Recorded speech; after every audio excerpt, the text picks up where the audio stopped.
You know, I tell you guys all the time, I'm a pretty down-the-middle type of individual. I'm not right or left. I just sort of depends on the policy and the person at hand. That being said, I spend the vast majority of my time throwing shade at the left because they're the ones who are attacking nerd culture and all the things I love. Well, that is about to change because your boy is going to swing in the opposite direction, and I'm about to go hard in the paint on Laura Loomer. So welcome back to Words of Paradise. I'm your host, Leon Idol, and I do not find her idolatry of Trump at this point to be healthy, be it for herself and for the conservative movement or the Republican movement, whatever you call it, going forward, because she said some unhinged things that make no sense when you think about the good of our nation on the Tim Pool Show, on the Timcast IRL. So let's take a look at these abysmal takes, shall we? The best. And I've talked to you about this, where I'm not into Trump. I mean, I got issues with them. You know, calling Rosie a fat pig, I feel like he alienated half the world, and like, I need a uniter. I need someone that's gonna like help us move forward. I think Now, that right there, I mean, say what you want about Ian Crossland, say what you want about Trump. I've said what I want about Trump.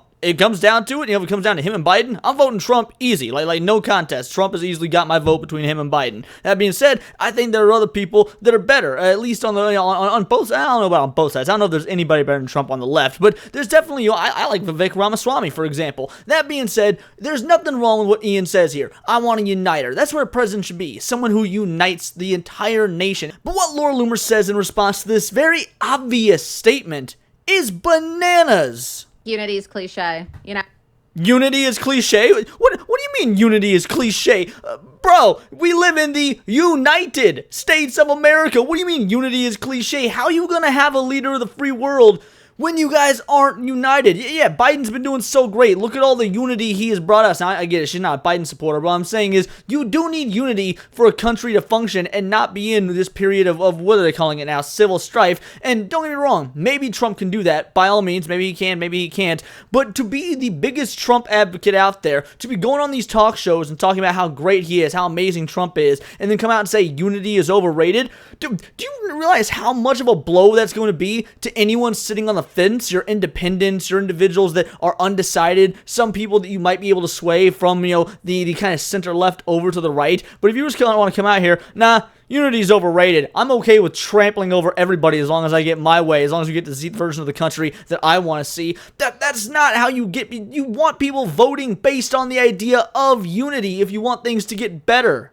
No, I think that there's really no such thing as unity, and I think it's like a very kumbaya concept, and I don't think that we really need to be focused on unity in this country. Laura's right. Okay, Phil hopped in with Laura's right. How is Laura right? How should we not be focusing on unity? At the end of the day, these politicians, these big businesses, the individuals at the upper echelon, they don't want us to be, unified because that's how they get to make all their money and pass all their crappy laws. They have us fighting against each other so that we're not focusing on them as the big bad evil guys at the end of the incredibly arduous Dungeons and Dragons campaign. What do you mean unity is overrated, that we shouldn't be focusing on unity? Only when we have unity as a nation, as countrymen, can we actually come together and realize these guys at the top, the ones that are making all the laws and pocketing all the money, they're the problem. So you're trying to say that unity is a negative thing? You are so off the beaten path that you cannot find your way back, Laura. We are in a political revolution right now, and the party that's in control is literally trying to put conservatives and Trump supporters in jail so that they can die in prison simply because of the person they support or the fact that they believe that the election was stolen. There's no room to play nice. There's no more talk about civility, no more talk about unity. We're in a war to save our country. And this is the problem, right? This is why we're in the mess today, is because so many people, and this is no disrespect to you, but so many people in this country are focused on civility and decorum and, let's go along to get along. That's not a bad thing. Like, yes, I get it. At the end of the day, if you want to take your country back, if you feel like these individuals on the left, the Democrats, whatever, are destroying the country and you want to take it back, I understand. However, there is a proper means to do that. Sinking to their level, and when it comes to things like civility and decorum, that's not how you do things. We don't need to be civil. We should use the tactics of the left. Oh, right. So Antifa going out and burning down, local businesses and putting mom and pop shops completely out of business, leaving them without food in their mouths. Black Lives Matter rioting over completely justified actions of the police that were in no way, shape, or form racially charged. So what? You think that unity is a problem? You want Republicans or conservatives or whatever to go out and act like that? Well, hey, the left is doing it and unity's overrated. Let's fight fire with fire. Let's not fight fire with fire. That's what burned down Harlem. So many, sick of it. so many people on the right are like that. Yeah, that's what I'm saying. The leftists are burning down right, cities. The right is like that, and that's why the Republicans lose. The country is called the United States. It's united. We have unity, and that's the reason we function as 50 states. Without it, it'd be a civil war. Okay, but fair enough. Let's say you think she's right on that point. Let's say that you think that the time for civility and unity is over. Okay, whatever. We'll roll with that. We'll say that you can have that one. I disagree, but people are free to disagree. That is what makes this country great, by the way, is that we can agree to disagree. Nobody is stuck in one form of ideology they are mandated by law to have. So let's say that you're fine with her having those retarded opinions. She's a zealot, bro. And when I say she's a zealot, listen to how she handles this hypothetical here. I was thinking this in my head.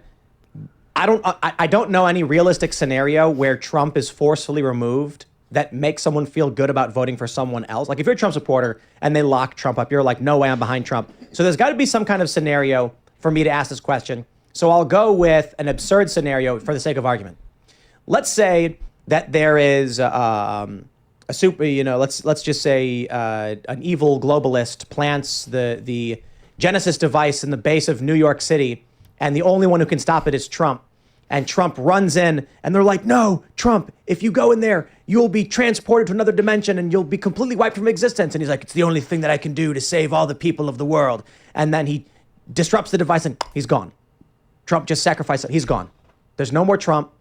He's not forced out. There's no possible scenario to vote for him. Would you vote for Vivek Ramaswamy? The only person that I'm voting for is President Donald Trump.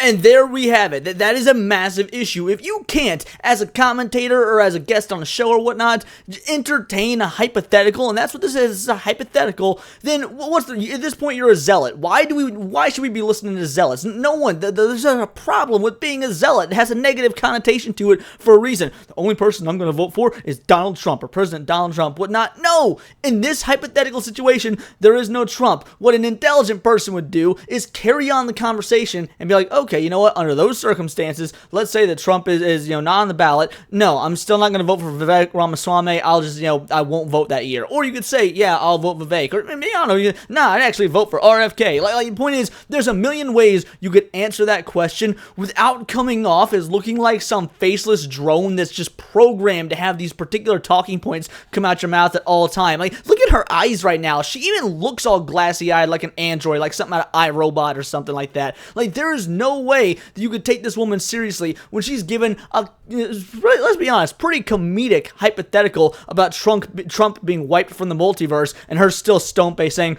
the only one that I'd be able to vote for is Donald Trump. Like, okay, and this question doesn't exist, but also, do you have any original thoughts of your own, or are you able to actually, carry on conversations in a way that makes the conversation flow, or do you always just default back to Trump, Trump, Trump? There are other things going on in politics, right? Not all of politics is actually about Donald Trump. In fact, speaking of not all politics being about Donald Trump, we will get into that a little bit later, but she says something else here that's a bit of a problem for me, so I'm going to let this play out for a sec.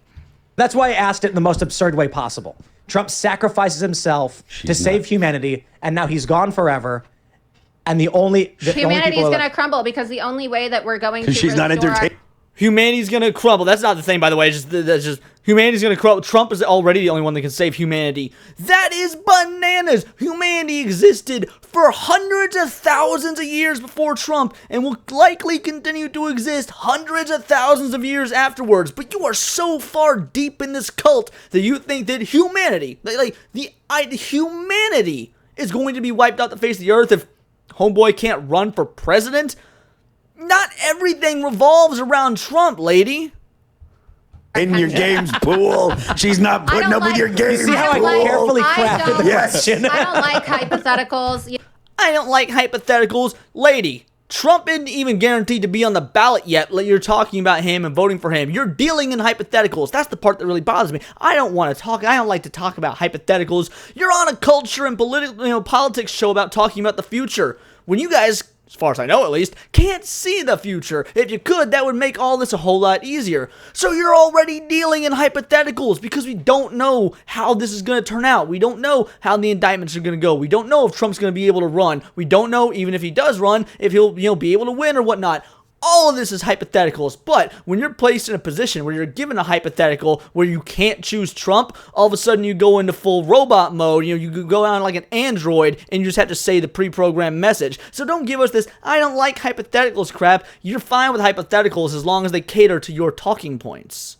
But alrighty, fine. Let's say that you think, no, I like that about her. I like the fact that she's only willing to stick with the real world and won't entertain hypotheticals, despite the fact that hypotheticals are part of, naturally going on with conversation. And it's a very simple question to ask. Alright, I'll give you that. Let's say you're 2 for 2 so far. I still disagree with you, but remember, we're in America where we're allowed to disagree, which is a good thing. I remind you, it is a good thing to be able to disagree. Now, here's how she thinks about the Bud Light Dylan Mulvaney situation. Let's see her try and come back from this moronic statement. The way to make a video and stuff, you'd think that he'd have the wits about him to drink whiskey that night. It's not like it's not like Bud Light's the only option. I mean, maybe it was okay, fine, but like, dude, you could go a day without drinking to not get this this photo. I just think that I love there's it's too a much huge story. attention put on this stuff. Like I don't drink, so I don't really care either way. Because I'm not drinking beer regardless. But It does not matter if you drink. You should care about this stuff. Your boy doesn't drink Bud Light. Never have. Well, I'm sure I have once or twice in my life, but in general, never have and don't ever plan to. But I still care about this because it affects the culture. It affects the culture moving forward. Are we going to be a country that allows companies and corporations to just slap every unnatural, LGBT, tranny this, tranny that thing on a beer can and then try and get us to accept it as if it's normal? And then when you throw a fit about it and say, hey, this isn't the sort of thing that's going to make me want to buy your product. In fact, I don't want to buy your product. Then they get to call you a bigot or a racist or any other sort of phobe or ist out there in the book. Like, no, you should care about this sort of thing. Just because it doesn't affect me personally. Well, you're the one over here talking all this about Trump, all this about DeSantis. There's a million things politically that probably don't affect you that Trump wants to do, that he claims he wants to do. Why are you fighting so hard for him if it doesn't affect you? So actually entertain the conversation, and more importantly than that, talk about the importance of the culture. If you're so small-minded that you think the only thing that matters in this big blue marble is Trump, when, let's be honest, American culture far precedes Trump and, like the human race, will far exceed Trump. If you don't understand the importance of American culture, then what are you doing? Why do you have a book? Does your book, Loomer, in the background there, just say, I love Trump over and over and over, like that one essay that got that kid into college when he wrote Black Lives Matter over and over? I guarantee you a third grader could read this and probably rewrite the book to have better sentence structure, if this is how your pea brain works, Laura. But people get so worked up about this, and I don't know. I just find these stories to be a little silly at times because okay, yeah, Dylan Mulvaney was put on a Bud Light can, and yeah, it's not exactly. And it was a significant cultural breaking point for the United States, possibly the world over, actually, if I'm being completely honest, since this is a Belgian company. Like, we're talking about a boycott that at this point has transcended the idea of being a boycott because it has been going on for over 5 months. They've lost over $400 million, and they've lost, I think, over like $1 billion in market share or something like that. They've lost untold dollars in a boycott like this that's never been done before. And I think it's, I just think it's sort of silly. Nah, you can't accept that this is a culturally relevant breaking point because all you want to do is talk about Trump. Well, Trump didn't have anything to do with Bud Light, therefore it's not on my radar. Trump. You are insane. Exactly tasteful that Bud Light had an entire marketing campaign that was trying to force transgenderism on the public, but the obsessiveness, right, of like the right on this issue, it's just, I just feel like these are distractions, and there's a lot more important issues in our country. I understand you can boycott them, but the media, right, they'll fixate on it, they'll talk about it, but they're not talking. As they should fixate on it. This is a boycott that's been going, I'm going to say it again, for over 5 months. That is unheard of. That is the people using their collective voice to give and speak what they want. And Trump has nothing to do with it. The people themselves are speaking up and voting with their wallets, as they are wont to do, as they are able to do in this great country. And it's got nothing to do with Trump. So how about you acknowledge this is a really important thing, Trump or not. But she's got a one-track mind. Really, it's a two-track mind. Trump good, DeSantis bad, and she alternates on the 2 points. But that, in this entire 2-hour show, is the only thing she talks about. Trump this or DeSantis that. It is unreal. There are more things going on in the world at large, more things in politics alone than just the orange bro. And if you think I'm making that up about, her two-track mind, she only cares about Trump, only cares about DeSantis, listen to what she says. Lost around 30. Anheuser,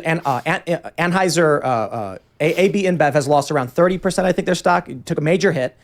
AB InBev was forced to sell off like 8 different craft beers.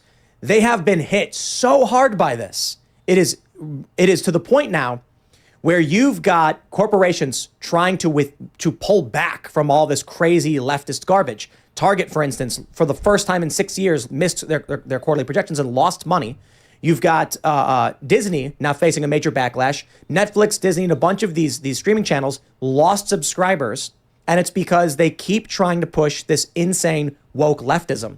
Yeah, and I understand. I support the boycotts, but I think that at the end of the day, right, there's too many people who are given a free pass, right? Especially politicians who like to go on Fox News and have their 30-second talking points about these issues, and it's just something. And fair point. I mean, they're some of the loudest people about it, but then they're doing it themselves. The politicians are grifters who are going to be like, "What's popular?" and just try and pretend that they're going to be on board with it. Yep. Like DeSantis supporting Guinness after the fact, even though Guinness was getting criticized and Bud Light for the same also. thing. And I'm here to talk about Ron DeSantis, right? And there it is. And I'm here to talk about Ron DeSantis. Tim just went on this, diatribe about all the money these streaming services are losing, about Bud Light, about all this cultural stuff. And her thing is just defaults back to, well, I'm just here to talk about Ron DeSantis. Are you, again, you're programming. You are programmed to do one thing, and if it gets slightly deviated, you have to course correct. You're like one of the most annoying GPS machines to ever be in somebody's vehicle, only instead of telling you, take a left at Primrose Street, you just shout, vote for Trump. I don't care about voting for Trump. I'm trying to get to the movie theater in a town I've never been in before. Get me where I need to go. Which is why I brought up Ron DeSantis and Bud Light, but I wanted to make people aware of that. That's how you're going to capture Gen Z too, is talking about this cultural stuff, right? I mean, that's what the kids care about. They don't care about the nitty gritty and how deep these issues go. They like the funny picture of Kid Rock holding a Bud Light after he just posted a video a few months earlier. Yeah, I don't know. I think we got to play the game. I think young people actually care about issues, like there's a lot of young people that... And what she's about to say next, I can forgive all the rest as her just being an idiot. All of it. It's fine. It is what it is. She's an idiot, but whatever. This next part is what I can't forgive because it spits in the face of what truly matters when it comes to the United States of America. Would really like to be able to have families and own a home, and they're finding it unaffordable right now to own a home in America. And the only candidate that is actually talking about Generation Z and millennials being able to have affordable homes and be able to have affordable housing is Donald Trump. He's the only one. He's the only one who's actually talking about it and talking about his plan for, what does he call it? Freedom cities, I believe, right? Isn't that what he calls it, Tim? His freedom cities, so that young people in America can also experience the American dream. I don't like this idea that, it's just young people consumed with TikTok and culture. There's a lot of young people that care about the economy, that care about the fact that by 2045, do you know that Generation Z is the last generation in this country that's going to be majority white? And? So? The last generation is going to be majority white? I don't care. Like, do the people that live in this country have good values? Like we are saying all the time, whether you be in the center, whether you're being on the right, whether you're on the left, whatnot, the majority of rational people don't give a damn about skin color. What we do care about is, like the good man Martin Luther King Jr. said, the content of your character. Bro, I got two pretty good friends. I got I-Man Rich the Swag Lord and Atreus. Subscribe to them both on YouTube. They're pretty awesome. Guess what? They're black Republicans or black conservatives or whatever you want to call them. The point is, they align a lot around the same way I do politically. In fact, they're a bit further right than me since I'm just a milquetoast fence center in the middle, as Tim Pool would say. So me being in the center, these black dudes, they're more to the right of me. You know what? I'm gonna prefer their company well over any crazy white wine mom leftist woke weirdo liberal that is just out there trying to advocate for burning down cities and who's making their 3.5-year-old wear a mask to the movie theater in 2022. Like, yeah, the skin color has nothing to do with it at this point. That white woman is insane, but not because she's white, but because of her beliefs and ideology. These black dudes over here, they're pretty cool, not because of their skin color, but because of their ideology. Who gives a damn if this is going to be a non-majority white country by the next generation? Do the people that want to live here and that are living here want to uphold what the Constitution says and value freedom? That is all that matters. So why bring up this retarded, so even if it is true, it would be retarded, it is retarded to bring up this statistic about, a majority white culture. But she says something even dumber after this. We're not going to have a majority white America anymore. So what I'm saying is that we are being.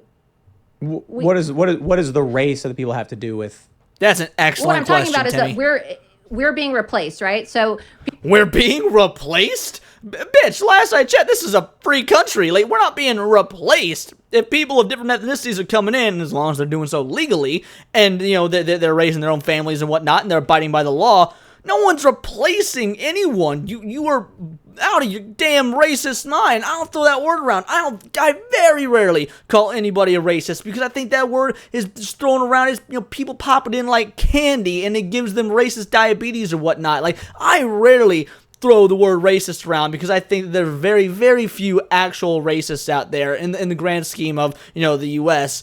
But when you're out here worried about the fact that we won't be a majority white country anymore, and that we're being replaced, okay, at that point, you're at least tiptoeing the line of being a racist. people have talked about replacement theory, and they've talked about the fact that we've been invaded. We've had an immigration invasion into our country that is changing our culture. So you're saying that politics is downstream from culture, but nobody seems to care about the fact that immigration is fundamentally transforming But immigration has always altered American culture. It's because we're a melting pot country. That's what our country has been founded upon. Now, as long as the culture of those immigrants doesn't start to change our laws and our values, that's fine. But you know what? I'm sure every single person watching this video loves Taco Tuesday. Let's be real, Taco Tuesday, even though they're not really real tacos compared to what Mexico has, the point is, that has to do with a culture, our culture being influenced by another, or going to a Chinese restaurant, or enjoying anime, or whatever it is. That has to do with culture being brought in from immigrants, or from foreign countries. That's our culture shifting and changing and going through ebb and flows due to foreign influence. It's not a big damn deal as long as the culture of our Constitution and freedoms stay intact. And that's the only part of our culture that needs to stay. Everything else, it can fluctuate. That's how culture works. the traditional culture of our country. Right, and there's young people that care about that. Not all young people are. People that are coming to the U.S. that are wicked conservative. We've lost our culture. Right, so the racial component I don't see as mattering. No, but I'm just using that statistic because that was a news report that came out the other day. There was a study out that said that Generation Z is going to be the last generation in which America, if you look at the census, right now we're currently a majority white country. Yeah. Because of the mass migration and all of the immigration into our country. And so if you're making the argument that politics is downstream from culture, well, what's culture if we're not even going to have race and culture are not the same thing. Well, so I don't care about that statistic. Well, I think that I just know that there's a lot of people in Generation Z that that's race and culture aren't the same thing. And she doesn't have an answer for that. I just know there's a lot of people in Gen Z. Let's see what she has to say. But Tim is correct. Race and culture are not the same thing. are focused on topics like immigration and the fact that we're being invaded. It is important. Rapid, uncontrolled immigration can distort a country's culture and then twist its laws. So we do have to be careful about that. I agree with you, though. I don't think that like where your great-grandfather lived matters about your culture. Like different cultures. When I'm saying a majority white, I'm talking about the fact that, like America, right, from its inception, right? I'm talking about America as a white Christian country. That is... And boom, we're done. There's no excuse for this. As a white Christian country. First of all, I'm going to say something a lot of you guys probably aren't going to want to hear. But whether you like to hear it or not, it's a fact. You'll have to accept it. America is not a Christian country. America is not a Christian country. We are a country without a national religion. We are a country without a national religion for a particular reason. Now, if you want to make the argument that our Constitution, our laws, our rules are all based on Judeo-Christian teachings and doctrine, you're totally correct. That's true. Based upon that, our country and our laws and our rules are based on religious doctrine, are based on Judeo-Christian rules and doctrine. But guess what? Since this is a nerdy news channel, since you guys usually come to me for the news, I'm going to use a nerd analogy for you. Star Wars was based on Dune. Naruto was based on the character of Goku. But Star Wars is not Dune. It is its own thing. Naruto as a show is not the same as Dragon Ball Z. It's separate. They're similar. One was based on the other, but they're not the same. I'm tired of this narrative that we are a Christian nation. We are not. We are a religion-free nation that allows a melting pot of all different religions without any sort of religious persecution that happens to have Judeo-Christian values ingrained in our law system. But we are not a Christian nation. Now, as far as us being a white nation, sure, whatever. We back in the 1700s when people, had to come over on boats and it took 3 months to get here and half of them died. Yeah, we were a white nation. But that changed very quickly once the Industrial Revolution happened, so we don't really need to bring up how things were in the 1700s. Like let's look towards 1930s and beyond. We've been a bit of a melting pot, if not even prior to then. So this woman, first of all, she doesn't know anything about what she's talking about when it comes to being a Christian nation, because we're not. She also clearly, if she's not a racist, toes a very fine line. And then there's all the other crap from earlier about her just being, she talks about us, by the way, yeah, clearly, if we're a Christian nation, if she thinks that it's good that we're a Christian nation, then what is up with her, again, her idolatry of Trump? I thought that, part of Christianity was not to worship false idols, but she worships at the Trump idol. This video is incredibly long at this point, and yeah, I'm going to do some editing to trim it down, but this is still probably going to be a 20-plus minute video, so I think I'm going to call it here. But yeah, there you go. You can't ever really say that your boy Leon doesn't talk about the right or doesn't call out the right, because Laura Loomer is an absolute basket case, and she makes all the rest of the regular Trump supporters who just want low taxes and the economy to be good look like the racists and whatnot that the left actually calls them. Now, just know, I know that is not all Trump supporters. In fact, your boy, like I said, I am a Trump supporter. I'm a conditional Trump supporter, we'll say it. I'm a conditional Trump supporter. So, no, I do not think this is all Trump supporters, and I don't think the vast majority of people do. But my God, does she not make the camp of conservatives, or more so than that, of Trump supporters, look like raging loons? But those are just my opinions. Let me know yours in the comments down below, or let me know on Twitter. Now, X, where you can find me at Bolt the Word. And please do subscribe. I am a nerdy news channel. And again, I know today's video wasn't nerdy. I've been dropping more non-nerd related views. Don't worry, my videos are going to get back to being majority nerd related. But there's just been some incredible cultural stuff happening. And it'll probably keep happening as we get closer and closer to the elections. So you're probably going to see a few videos a week that aren't nerd related. And I think that's good because, like they were saying in the video, politics is downstream from culture. And I think this culture is incredibly important. And I think this culture will affect the politics going forward, which the politics going forward will affect how we're able to enjoy nerd culture. It's all cyclical. It's a circle. It's a cycle. But those are just my opinions. Let me know yours in the comments down below. Let me know on Twitter where you can find me at Bolt the Word. And it's all here in the nerdosphere. And this has been Words of Paradise.